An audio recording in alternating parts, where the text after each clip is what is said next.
Estrías que revelan el movimiento de los dinosaurios ornitópodos que vivían en Alcalá de la Selva hace 125 millones de años y lo más difícil de encontrar, las huellas de su piel. Son dos de los elementos cuya conservación hace excepcional al yacimiento Río Alcalá. Aquí también habitaron dinosaurios carnívoros.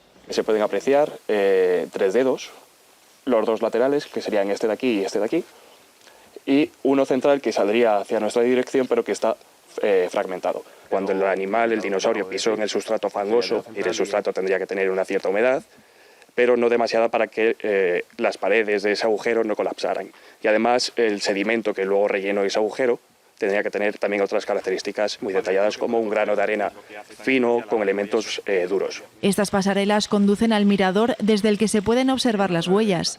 Se ha hecho una apuesta por adecentar el espacio, por poner unos paneles informativos, unos sitios desde donde se pueda apreciar bien lo que hay aquí en este yacimiento. Pronto se convertirá en un punto alternativo de la carretera de las huellas de dinosaurio, impulsada por la Fundación Dinópolis, que pone de relieve la investigación y la divulgación científica y es un recurso más para las poblaciones turolenses donde están los principales yacimientos paleontológicos.